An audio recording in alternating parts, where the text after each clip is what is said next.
The views and opinions expressed in the following program are those of the hosts and guests, and not necessarily those of the staff and management of WWDB-TV.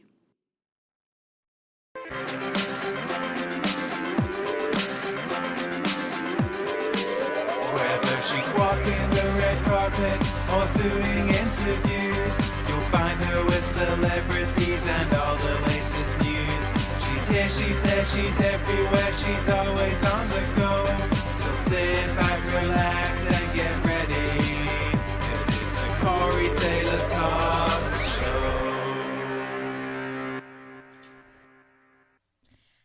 Hello, everybody, and welcome to Corey Taylor Talks, live from Las Vegas, the #1 teen talk show.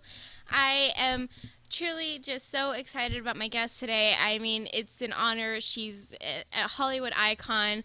I grew up watching her, and it's so phenomenal to have her on. So I have the one and only Michael Leonard with me. So hi, Michael. How are you? Oh, I'm happy to talk to you. I'm good. Oh, thank you so much for doing this. Like I said, you're just truly an icon, and it's been an honor to have you on. Well, you know, it's interesting. If this show is geared for younger people, I don't know how many people have even seen it. Oh, my goodness. A lot of people have seen the so? Waltons. Yes. Oh, my goodness. I always figure if anybody's seen the Waltons, they have to be over 40. Well, you know, now with all the technology we have and everything, my mom truly, she has them all on DVD. We watch them online. I mean, we have everything, and she showed them to me growing up my whole life, because it's just such a perfect and wholesome show, and I think that's such a rarity now. And I think it was just so phenomenal. So I think that's why I think truly today's generation and the next generation after that will be raised on it, because there's not much like that out there anywhere at all. You know, I think about it a lot, and I wonder, I think they should show it in schools, frankly, because the first 5 years especially were almost a history lesson. Yeah. They dealt with the Depression and the Dust Bowl and, you know, all the things that are part of our American history in a way, but it's all told through the story of a family. So, in a way, I think the show has great value, and I'm proud to have been part of it. Oh, you should be, and I completely agree. I'm a huge history buff, and I think that's also why I really gravitated towards it, because it was everything all together, and it was enjoyable to watch too, and you learned a lot. I mean, it was everything, and I think it was really cool. Well, thank you. I was lucky to be. It was a fluke for me, and I think it was the hand of God on my shoulder, you know, to be part of it. Absolutely. Well, I was actually going to ask that because I know your whole history is just amazing, and you've been through a lot, and you've done such incredible work throughout your whole lifetime. And I know the main thing, of course, was the Waltons, because that was just, I think, truly one of the biggest shows ever in history. And but I mean, you have done so much more than that too. And like you said, that was a complete fluke. They didn't even think it would go past one season. So I kind of wanted to get into your whole career, kind of, and how you even got into acting in the first place, and then the whole Walton story and how that happened. And but if we could just start from the beginning, I think that would be great, and I think it would be a really big lesson for a lot of today's generation and everything. But how did you get involved with acting in the very first place? Well, you know, when I was a kid, are most of your listeners young people? Is your show geared for younger? It's geared towards teenagers and younger, but I mean, truly, we have viewers from 2 to 92. So. Okay. Yeah. Well, I just wanted to encourage any young person who has a dream to follow that dream. And I was lucky in that my parents encouraged us. We all sort of had creative tendencies. I'm one of 6. I was the oldest of 6 girls. Wow. And initially I wanted to be a dancer, so we were living in Austria, and my mother took me to audition for the Sadler's Wells and in England. Wow. And they said, no, you're too tall and you have flat feet, and I didn't get in, obviously, to the Sadler's Wells. So I was sent to another boarding school in Hertfordshire called the Arts Educational School.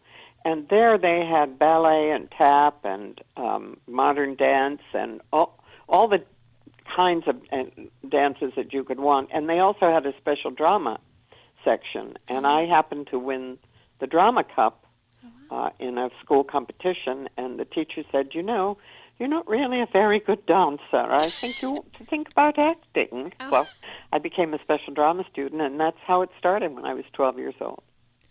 That's awesome. No, Yeah.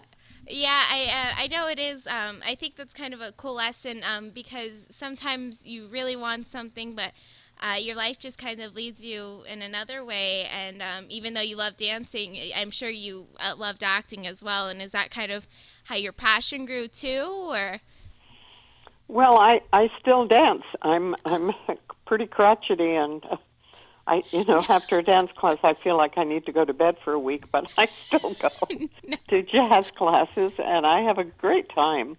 And I feel mostly fortunate that I've really had such a marvelous career in theater and television.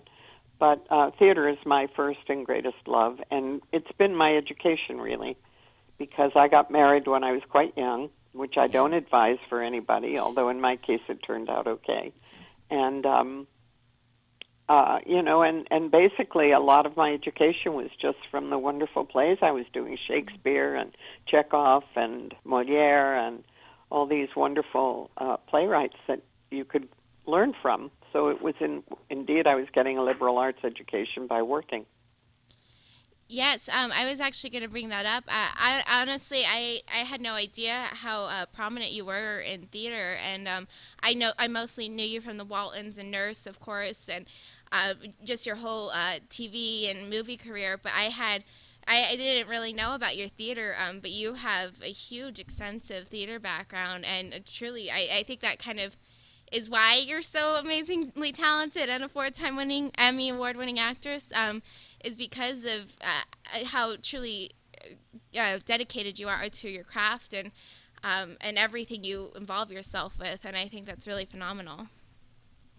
Well, if there are any young people listening who are interested in the arts, my sense of it is, for me anyway, I never was ambitious in that I want to win prizes or I want to win awards. It was mostly I want to do the work. I used to just love to be on stage and listen to Dylan Thomas's words or Shakespeare's words and to study a play and try to find out what the playwright's intentions are and follow what the director's dream, really. So all of that was fascinating for me, but I also had a husband and kids, and I led a pretty normal life. I mean, my son once, years after I did the Waltons and won some Emmys and stuff, we were standing in line for a movie, and my son said, "Mom, you're a celebrity. You don't have to stand in line." And I said, "Oh, yeah." And I took the bus and the subway, and I think theater actors do that.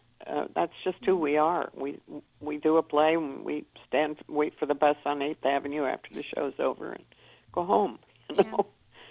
We're not sort of that Hollywood star thing. Hello? Oh, yes, I'm here. Okay, I heard a beep, and I wasn't sure if No, you're fine. If I bored you, if you'd fallen asleep. No, trust me, I'm not bored at all. I think that's really an interesting point to bring up, and theater is very different from television and everything, and I think that's very interesting to bring up for sure. And it helps you keep your feet on the ground. I mean, it's pretty heady when you get a television show and it's successful, and it's difficult to keep your feet on the ground. Oh, I bet. So theater kind of brings you back to reality. No, that's really awesome. And I did want to talk about, of course, the Waltons and how you said it was kind of a fluke. If you wouldn't mind telling that story and how you actually got the Waltons and how it wasn't supposed to be as successful as it was at all, and how you actually got involved with that. How much time have you got? I got an hour. I'll stay here for the rest of the night. Right. It's a long story, really, actually. I was doing theater at the American Conservatory Theater in San Francisco, and that year I was playing Amanda in Private Lives, which Francis Ford Coppola directed, and it was just a wonderful production and a lovely experience for me to be working with him. He really understands how actors work, and he was so kind. And every weekend he would fly down to L.A. to edit this film he had been working on. And so we would restage all the scenes, thinking he was a film director and he didn't really understand theater. And of course he'd come back and say, "Do it my way," which he was absolutely correct about. And it turns out the film he was directing was The Godfather. Can you believe it? And we were thinking that we knew more than he did. He's a brilliant director and a very nice man, and it was wonderful to work for him. So anyway, I was doing that, and I also was playing Cleopatra in Shakespeare's Antony and Cleopatra. Oh, wow. But I had a hiatus before we were supposed to go on tour. I had 3 weeks off, and I thought I'll just go down to L.A. and learn the freeways so that if an audition comes up, I won't be quite as nervous as I usually am. And so I stayed in this little dump called the Hollywoodland Motel for $12 a night, and I had a Raggedy Ann doll and a bottle of bourbon, and just for comfort because I was going through a divorce. And my agent said, "This part is still open that you wouldn't come down and read for. I want you to go see about it." And I said, "Well, I don't look like Patricia Neal at all," and she's the actress who had done the pilot. And I had short blonde hair, and I was in my I had just turned 32, I think. And they were looking for a woman with long red hair in her 40s. And I just didn't think I was right for it. And so I kept saying, "No, I don't want to go, I don't want to go." But he made me go, and they said, "Will you please test?" And I said, "Yes."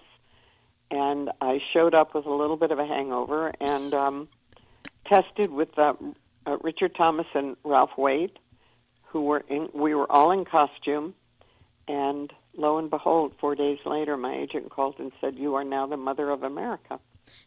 And we all thought it was just going to, it was most of the shows were variety shows at that time on television, and we did not think for a minute that this family show was going to go for more than a little blip on a resume. And lo and behold, the critics fell in love with it, which I think kept the show alive. Yeah. And thankfully to them, eventually the public caught on, and it became a very popular show for a while, and it gave me a second family. Oh, yeah. No, I think that's phenomenal, and I think it's so cool. I had to tell you, I think you're awesome. I did tons of research on you before I had you on, and I think you're so awesome, and you're a tough lady, and you're extremely cool, and I just think you're amazing, and your whole story is incredible. So I just think you're awesome. I just had to tell you that. Well, thank you. I have to say, back then I was a pretty frightened person, and sometimes you just have to face your fear and take the next indicated step, just go for it. And that's what I did, and God's hand was on my shoulder, because it really, having that show gave me the opportunity to put my kids through private school and braces, and it really saved my life and straightened me out, and it was a blessing. Oh, yeah, and I think it was it was truly just such a wholesome show. And I think, especially in today's society, it's something that I think everyone could really learn from and love and enjoy. And it would be such an amazing show. And I never even thought about showing it in schools or anything, but I think that is a great idea. And I think maybe it can straighten up today's America a little more, and maybe show the true wholesome side and everything. I think that would be a great idea. I haven't given up on this country. I think it's all moving so fast that we're not keeping up with it, if you know what I mean, technologically. That that we sort of get a little blindsided by how fast everything moves. But basically, I think people's instincts are good, and Yeah. kids today are smart. I have my granddaughter who lives with me. She just had her birthday today. She just turned 22. Oh, And I have a 17-year-old granddaughter, and they are wonderful kids. I mean, in every way. And I have a 19-year-old granddaughter who's in Santa Cruz going to college. Um, I don't know. I just feel that the future is not, it's not so bad. No. No, I agree completely. I honestly think the youth today are what's going to really make this world such a better place. And I think with today's technology especially, they have so much more access to so many things that people didn't even really think about. And I think they're seeing the world in a whole new way. And I agree with you completely. I think today's the youth will really be an amazing generation and really bring great changes to the world for sure. Yeah, I think it's just a shame that there is no innocence, but I'm not sure innocence is all that great, you know. Maybe an informed, you know, if you can be informed and you know the good and the bad and you choose the good, then that's a better choice than if you just don't quite know what you're doing, but you're doing what society dictates, you know. I think these kids are pretty savvy now. Oh, yeah. And they're kind of forging their own way, and they're setting up their own standards and their own ethics and things. This is what I observe anyway, and having a young person living with us is such a dream, you know, because she brings her school friends home, and I hear them talking, and they're just such great kids. Oh, no, I think that's so cool. And so you have a granddaughter living with you said? Yes, my 22-year-old, she just turned 22 today, That and is so she's cool. studying to be an actress. Her name is Alida Soran, and she's studying to be an actress, so she's going to school here and therefore living with us. And her brother is working in Santa Barbara in a winery, Oh, wow. and he's a doll. And her dad's coming in October, so we're all going to be together for a while. And I just love, I mean, she's not here all the time. She has her life and her school friends, and, Of course. you know, she's going to acting school, all of that. But we spent all morning together today. It's her birthday, and Yeah. we had I sang happy birthday with a little cake and some presents. And she comes and goes, and it's as if she's in college. We try to stay out of her way because we want her to feel that she's free as if she would be if she were in college and away from home. So we don't put any parameters on her, but she's always very thoughtful, lets us know where she's going to be and when. And it's just wonderful having her around and hearing her perspective on life and what she's thinking about and what her passion is and how she's pursuing it. No, I think that's so cool. Has she already done some acting projects, or is she just really studying the craft now, or is she doing both? Well, she's still studying, and you know, the group of them. There are some that are studying editing, and some want to be directors, and so they're all. They just shot a little film last night here in the house. I don't think it's going to necessarily go anywhere, but. You know, she's making her connections, which is what kids do in college. They make their connections for the future, I think. I know a lot of the wonderful directors I worked with, Bill Ball and Ellis Rabb and people like that. They all went to Carnegie Tech together and, you know, worked throughout their adulthood together. Yeah. So I'm hoping that for her. Oh, definitely. And, you know, like you said, connections are such an important part, and networking is truly the only way to really get around and stay around and make all those connections and everything. And college, I think, is such an important part, and you never know who you know is when they're going to become and everything. And I think that's a great thing. She is making all those connections. Exactly, very important. Exactly. And in the meantime, they have fun, too. Of course, you know. which is just as important. But Hello? Are you there? Yes. Very hard for me to hear you. I'm sorry. I hope you can hear me. Oh yeah, I can hear you. I'll try and just stay a little closer to the mic. I know sometimes it's a little sensitive, so I'll Okay. try and stay a little closer to the mic. Thank you. Yes. But no, I think that's so cool, and I think having fun is just as important for sure. Yeah, I do too. Yes. I do too. And they're all very passionate, and I don't know. I feel very lucky to have them because, my own kids are grown now and these are their kids. So to still have a young person around is wonderful. Her Yeah. room is a mess, but apart from that. My room's a disaster too, so I understand her pain. I tell her it's okay because I know how busy she is. I wish you'd talk to my mom then. No, that's Well, funny. maybe your mom is listening. There you go. Yes, She'll she cut you is. some slack. No, she definitely is because she is very excited that I'm talking to you and interviewing you. So there we go. Hi, Mom. Yes. But no, I just think it's phenomenal, and I did want to talk about. I know, especially even in today's society, I think it's gotten a lot better. But especially for your generation and when you were doing your acting and your whole big career, I'm sure it was very hard for women in the industry at that time, and I think I love your name first. So I love Michael for a girl's name. I think that's amazing. My name's Corey, so I understand it can go either way name. But they even had to put Miss Michael Leonard, so people wouldn't get you confused with a man. And it's so crazy that how far we have come in today's society. But your career was just so blossoming, and people loved you that they even decided to drop the Miss. And I think, as little and stupid as that sounds, I think that was probably a big career move for you, and I think that was a really big thing showing women in the industry and how powerful they are. Well,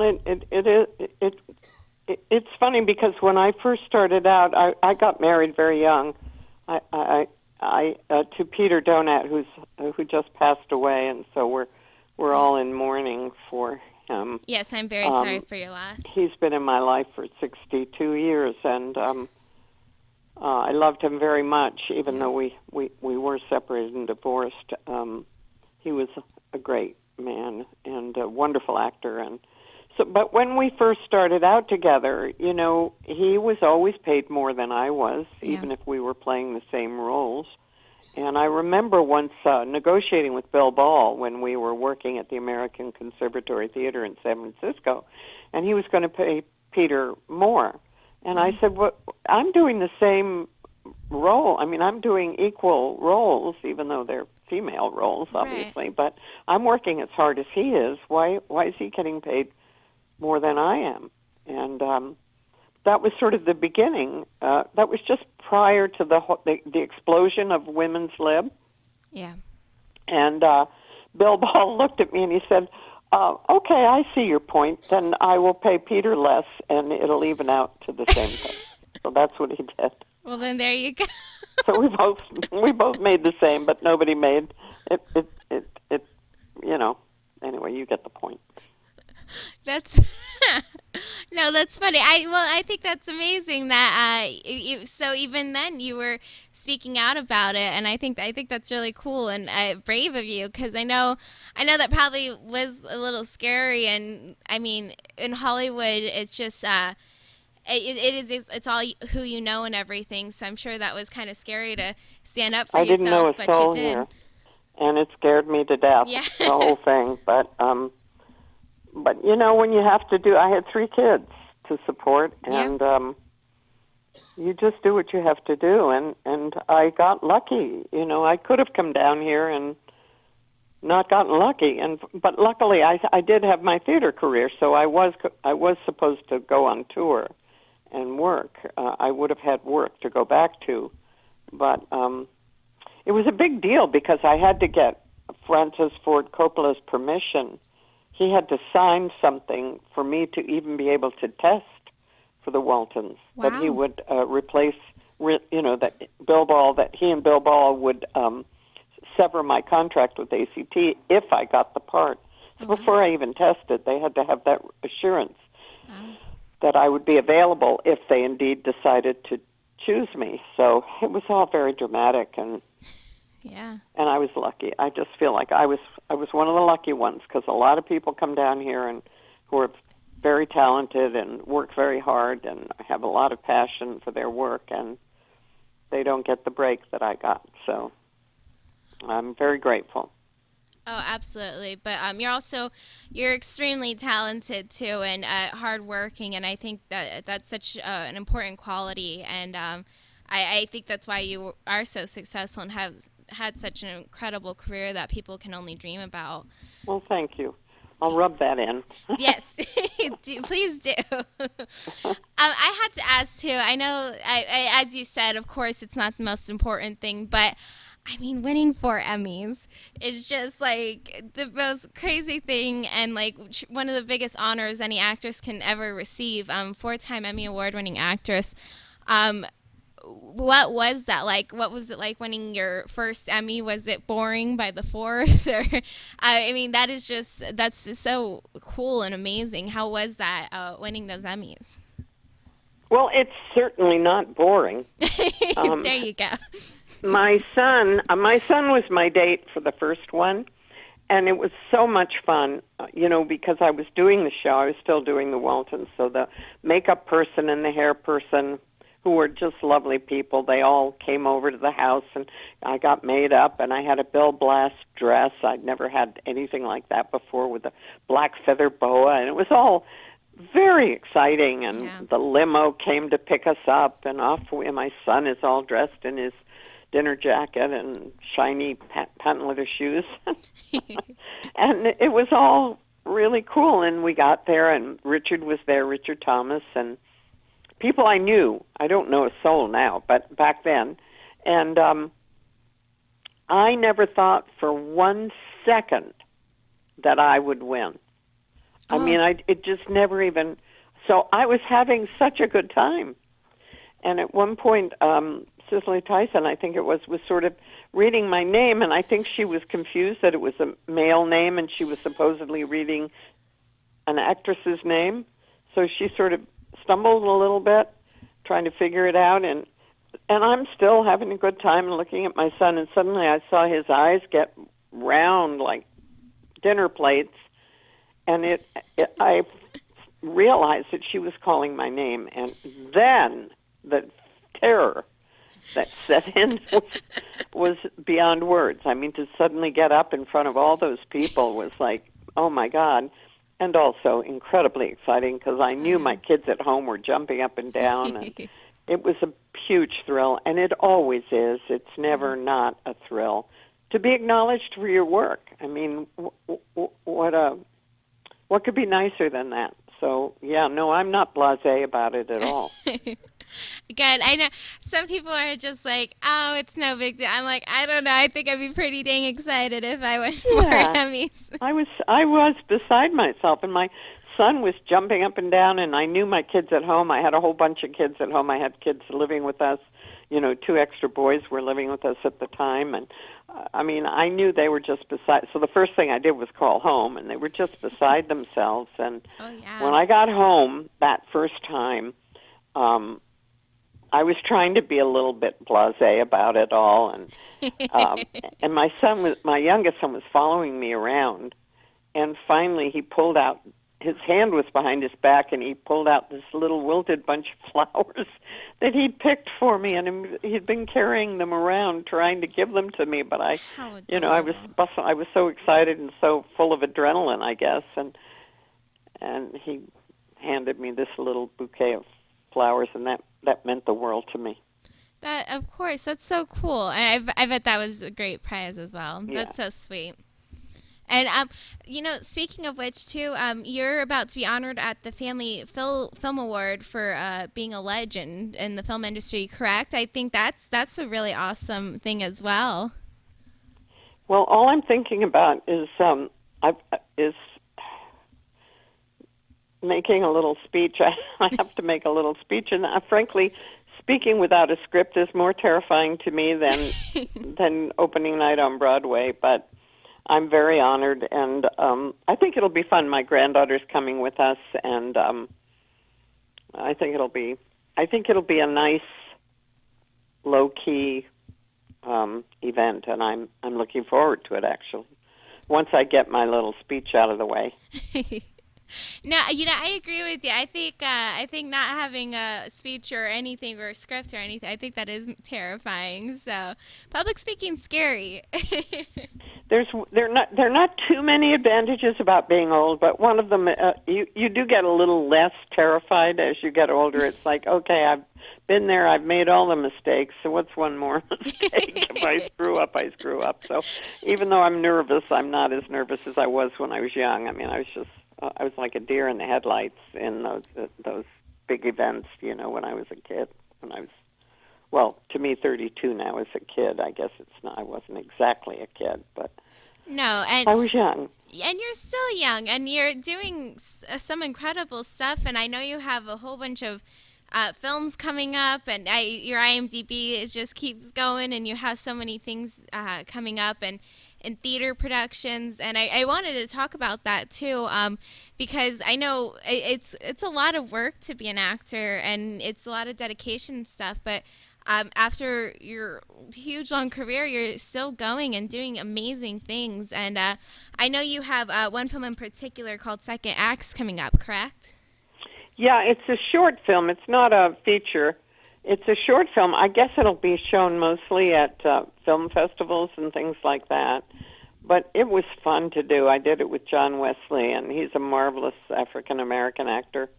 And it's a love story, and I love doing it. And I'm going to do Driving Miss Daisy at the Laguna Playhouse in January. And I'm looking forward to that. I love that play, and I'll be working with Lance Nichols there. And then I'm going to Kansas to do another play with Charlie Robinson. Oh, wow. So I am keeping busy, and thankfully so, because my options when I'm not working are to clean the refrigerator endlessly, and that gets old. Yeah, that doesn't sound that much fun. No, but I think Driving Miss Daisy, too, that will be awesome. I believe you did it about a year ago, correct? Too? I've done it a couple of times, yeah. I started out at the Rubicon Theater in Ventura. We did it there, and I did it with Lance, actually. Oh. And I've done it in Kansas with Charlie Robinson, and I've done it with Lance I've lost track of where I've done it. But every time I do the play, it's like starting from scratch again. Which is, to me, the sign of a good play. And I've done some wonderful plays. I've had the great privilege in my life to work on some wonderful plays and with wonderful playwrights. And this play never gets old for me, never. So I think it's a classic, and people don't really appreciate what a great play it is. Yeah, no, I think, like you said, it's truly a classic. And I think maybe some people don't realize, but I grew up in the film industry and the theater industry and everything, so I think the people I know can appreciate it very much. But I do understand where you're coming from. But I think it has plenty of recognition, and I hope many people go and see you. And I know I'm very excited, and I'm going to go and see you. Will you come? If you come, I hope you'll come and come backstage and say hello. Oh my gosh, I would be honored. And you'll like Lance. He's a wonderful hoke. And the play itself is so much funnier than the movie. Not funny, not funny with gags, but because people relate to it on a human level, and they relate to it in terms of their own unconscious biases. She's not a prejudiced person, but she's certainly is unconsciously biased and doesn't even realize it, and so I think it kind of raises those questions for audiences today even. Yeah. No, I think, and like you said, I think that is kind of a sign of a really good and authentic and truly classic piece of work. Is it relates to every piece of time, and even though it's from years ago, you can just relate to it as much today. Yes, it is. And it's a love story, too. Yes. And that's timeless. That's a good, yes, absolutely. I love it. And I had to ask too, because Waltons is such a classic TV show, and everyone just loved it. And as you said, it was a second family to you. Do you keep in touch with your castmates and everything, and the crew and We're everything? very close. So we indeed are like a second family, and I follow Mary and Eric and the people who are on Facebook. And David Harper called the other day because I wasn't feeling well, and he wanted to see how I was doing. And I feel about those. They're not kids anymore, but I feel as if they are my children in a way. I mean, I don't mean to be presumptuous because they all had their own wonderful parents. Most of them, their parents were just terrific. They didn't need a mother, but because we spent so much time together and because I watched them grow up, and we are now still very close, they feel like my family. So I've been so lucky. It's interesting because this family lifetime award it's a family award for family television, and I'm thinking, how lucky I am to be in a career that is really always a family. Every time you do a show, a Broadway show or a play, whether it's in rep, wherever it is, you become, for that moment of that creative moment, you become a family. Yeah. And most of the time, it's a wonderful family. Sometimes it's a little dysfunctional. Most of the time, it's really fun and marvelous and bonding, and you can make lifelong friends. And those kids are my family, my second family.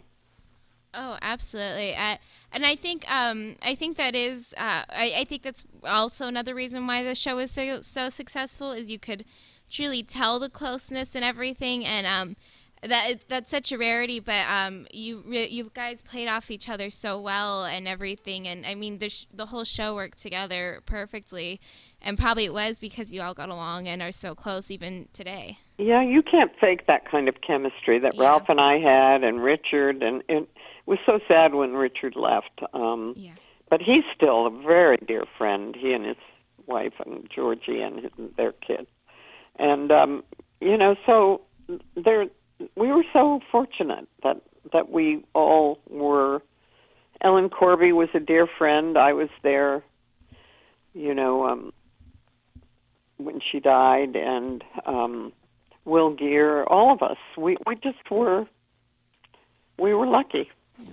I can't think of a bad apple in the bunch. That's good, and that's rare.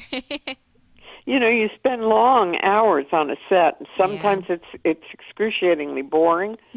And if you didn't like the people you're working with, it could be a very lonely and lackluster experience. Of course. But when you get along and you're kidding each other and sort of showing up for each other's close-up when you're all exhausted and bored to tears, and somebody's mugging next to the camera to kind of cheer you up, it makes all the difference in the world. Oh, absolutely. And I think film and theater and the whole industry is truly, I think that's why it's so unique and everything, because you become so close, because it is those grueling hours, and it's tough, and it's repeating the same thing over and over again. And, yeah, they are grueling hours. Yes. Again, you're coming and going a little bit in terms of sound.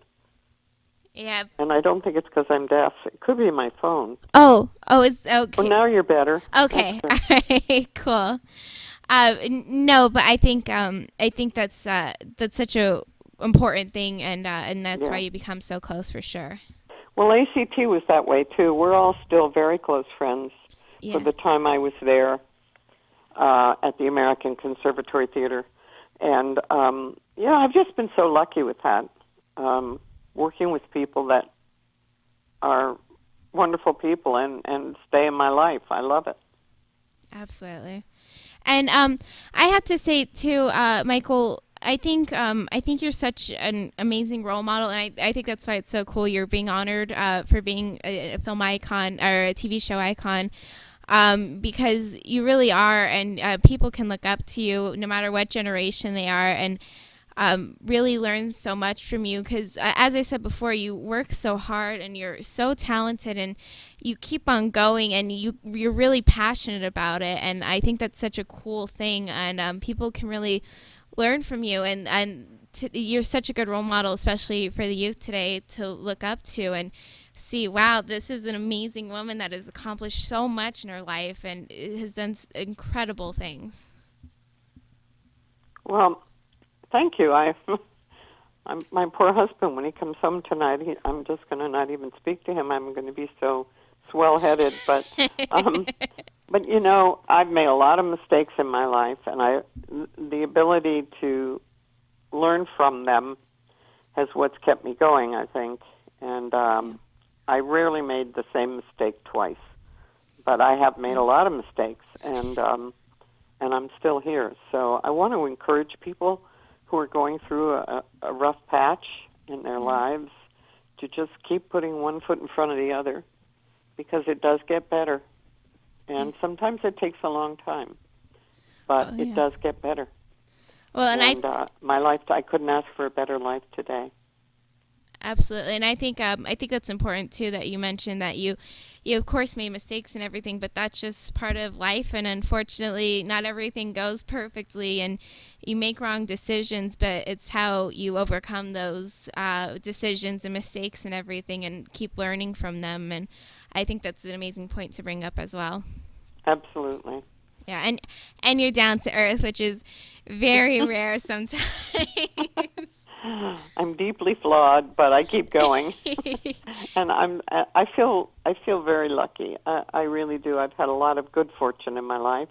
Not everybody gets that, but I've also put myself in scary places to let that happen. You know, when I came down to L.A., it was during a really rough period. I wasn't in good emotional frame of mind, and I was going through a divorce, and I had no money, and I was scared to death of L.A. and the freeways and all of that. But I did it. I don't know how I did it, but I did it somehow. And then I was given the gift of the Waltons. So, you know, sometimes it's just a matter of showing up. Yeah. No, absolutely, and I think that's amazing. And I have to say, I'm still terrified of I think they're even worse than you could ever even imagine in LA. The highways are just horrible. Oh, they're scary. They are. But you kind of get used to it, and now I take surface streets a lot. But, you know, I really was not...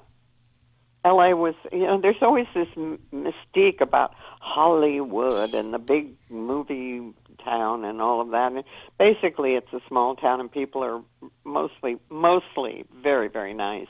Yeah. But for me at that time, it was just a time in my life when I was really quite scared of just about everything, except when I was with my kids. They made me feel safe, poor things, and so I'm proud of myself that I got myself down here. Yeah. And then on the other hand, I'm just grateful that I was lucky enough, you know, that I was lucky enough to get the show. No, definitely, and I that's such a cool thing, and oh, I'm sorry. So yes, I have to ask you a couple of fun questions, because I always think it's super important to get to know people and ask questions that maybe aren't super common, but just a little tidbit to know a little bit more about you, if that's okay. Just 5 fun questions. Okay. Okay. All right. So if you could have dinner with anybody, dead or alive, who would it be and why? Jesus. There you go. I think that's great. I don't really think that needs an explanation. That was super quick. I love it. I'm not religious, but that's just what came to me. I mean, can you imagine? No. Well, No, I wish I could imagine, but I think it's just so amazing. Yeah. But that's a perfect answer. If you could be in a movie with anybody, who would you? Or okay, let me re-ask the question. I'm sorry. If I could be what? I was gonna actually say I'm gonna re-ask the question. If you were to recreate a movie, what movie would it be, and who would your co-star be? Oh God. Bonnie and Clyde, Oh. and Robert Redford. I Ooh. still have a crush on him. There you go. That's perfect. What's your favorite dessert? Anything sweet, ice cream, chocolate, anything. I haven't got anything sweet in the house, and I'm going crazy. Oh, I would lose my I have mind. such a sweet tooth; it's disgusting. No, sweet tooth. I think they're kind of important thing. You got to keep yourself happy. That's right. Well, give me a box of chocolates, and I'm happy. That's right. I love it. What's the best piece of advice you've ever been given? Forgive yourself. Oh, there you go. Yeah. Somebody said, I think it was. I don't know if it was Patricia Neal or, it was another actress, an older actress, and I'm not sure it was Patricia Neal. I think it was Kitty Carlisle. I read her autobiography, and she said, every morning I look in the mirror and say, I forgive you, Kitty. Yeah. And I feel like we all make so many mistakes, and we have thoughts that we're ashamed of, and Yeah. sometimes we're rude. If somebody cuts me off, I want to go after them and strangle them. And I think if we can just be kind to yourself. I think somebody said, just forgive yourself, Michael. Forgive yourself. Yeah. I think that's really a great piece of advice. I've asked that question a lot. I never heard that one before, but I think that's an amazing piece of advice. And what is something nobody knows about you? This is going to be a tough one.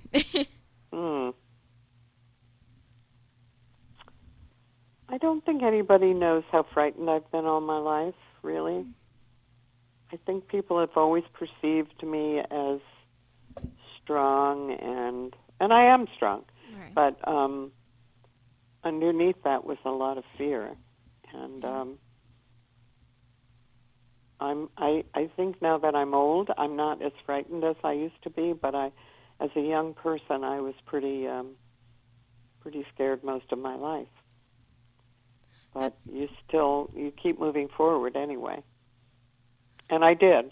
So I'm proud of that. Yes.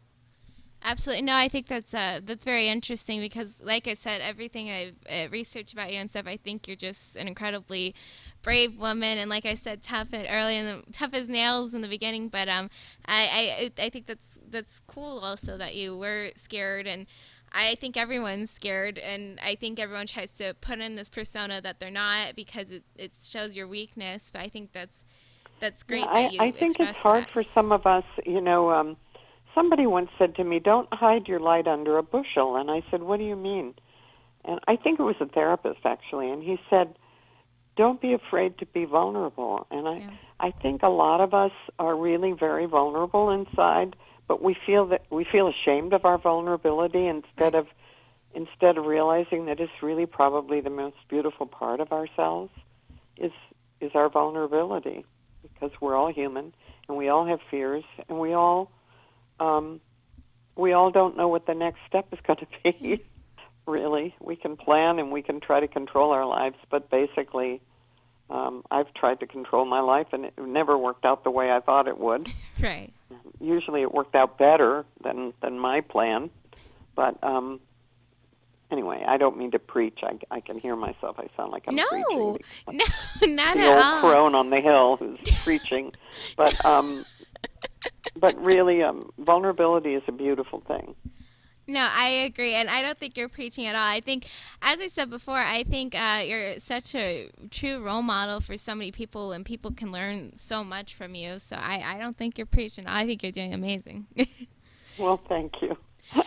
And this one, I can't even answer myself. I think it's super tough, and I know a lot of people can't answer it, but I think maybe you know yourself better than a lot of people know themselves. What is the best no you've ever been given? Oh, that's the best no I've ever been given. It is tough. God, I can't think of an answer, but the minute we hang up, I'll think of this, and this. But I've had a lot of no's in my life, and they've all been to my great benefit. So I just can't think of one specific one at the moment. Understand. But I'll call you back when I think of one. I'll just have to have you on the show again. Okay. In the meantime, I'll do my homework. But yes, no is, there have been people I've been in love with, and it didn't work out, and it turned out to be a good thing. Right. But I think that your question is huge, and I would have to have that 24 hours in advance to be able to answer it. I understand. Someone asked me it once, and I said, that's one of the best questions I've ever heard, but I cannot answer it. I'm going to ask my husband when he gets home. It puts your whole life, and you're like, oh my gosh, who am I? Yeah. No, I think that's awesome, though. Yeah. Well, I think that's great, and there's other answers, so thank you for answering them. Well, I didn't answer that one very well. I haven't answered it, but it's going to stay with me. It's a wonderful question. Thank you. Wonderful question, and I've had a lot of no's from my parents or things I wanted and didn't get. Right. I didn't want to do the Waltons, and it turns out it was life-changing for me. Of course. So, I just now, whenever I think I have the answers, I know I'm wrong, and I step back and let life take its course. It doesn't mean you don't have plans or anything, but whenever I try to control the situation, I'm usually headed in the wrong direction. No, I think you're amazing, and I think, like you said, I'm sure you've made plenty of mistakes because everyone has, and everyone's completely human, but you have just overcome everything, and you are such a phenomenal, positive woman and positive influence on people, and really, you're an amazing woman that people can learn so much, and this generation can really look up to, and people that want to get into the industry and are really just struggling and lost because it's a very tough thing to get into, but I think you're an amazing woman to look up to and really believe in and see your whole life. Well, I want to say one thing before we finish. I have been so fortunate in my life because I've had people hold out their hands. I had a wonderful therapist who helped me, who really saved my life. Dr. Harrison Sadler. Ethel Wynant was the head of casting at CBS, and she fought for me to get this part because she used to come up to ACT and see the shows when I was with the American Conservatory Theater, and she wanted me to get this role, even though I wasn't really right for it. I wasn't what they were looking for at the time. And she fought for me. She was an advocate. I've had directors who believed in me and gave me self-confidence when I didn't have it. And so I guess I want to say, if somebody holds out a hand, take it. Yeah. There you go. No, I think that's great, and I truly, I like I said, the whole next generation in the film and theater and television can really learn so much from you, and I think it's amazing that your one granddaughter is trying to get into the industry as well, and I'm sure she can look up to you a lot and learn a lot from you and get personal advice from you. Well, what I'm learning from her and what I'm proud of her for is that she steps up to the plate every time. Yeah. She never says, I'm too good for this or too good for that. If someone says, how about this, she'll say, okay, I'll do it. I saw her yesterday. She and a friend were here, and she was behind the camera and taking whatever he was doing. I stayed out of the way, so I didn't get in the way. But, she was game. She's game for everything, and I'm so proud of her, and she's so pretty and so much fun to have. I hope she goes to graduate school for the rest of her life. Stays with us. That she could just stay with you forever. Yeah, I would love that. And what was her name again, so we can keep an eye out Her name is Alita Soren, Soron. Okay, well, I'm sure everyone will keep an eye out for her, because I'm sure if you're her grandmother, I'm sure she has many big things coming for her. Well, she's got a lot going for her, and they're all her. She's fab, and she's beautiful. She really is. She's on Facebook. People can see her. She's lovely. Awesome. And she's also a sweetheart. They all are. I've got another one named Emily, and she's a great volleyball player. And Oh, wow. my granddaughter Lily is in Santa Cruz going to college, and I'm blessed because I never had girls.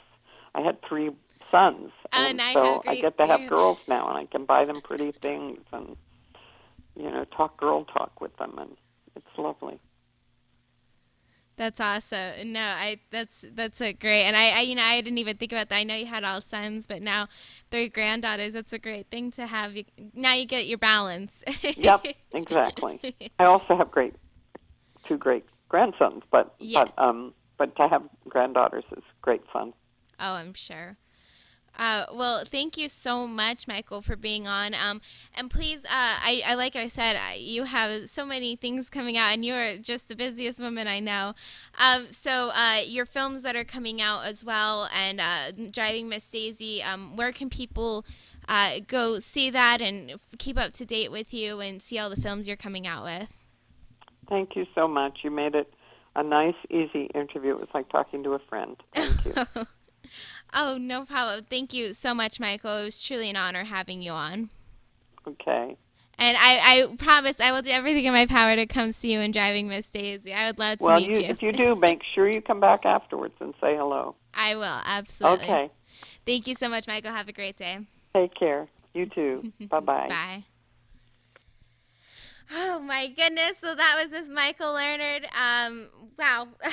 Amazing. 4-time Emmy Award-winning actress. A huge, giant career, and one of the most down-to-earth people I've ever talked to.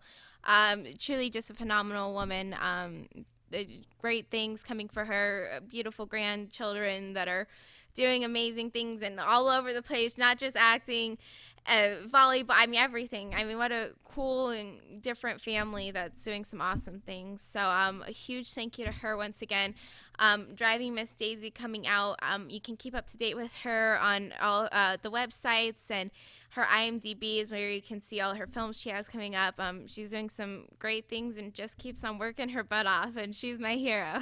So thank you guys so much for watching, and I hope we have her on soon, and I hope I get to see Driving Miss Daisy with her, because I know that would be a dream come true. But thank you guys so much for watching, and remember, never give up, always believe, and you'll achieve. Thank you, and God bless.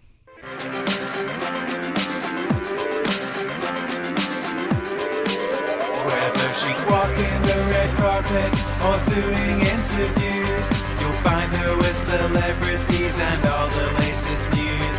She's here, she's there, she's everywhere, she's always on the go. So sit back, relax,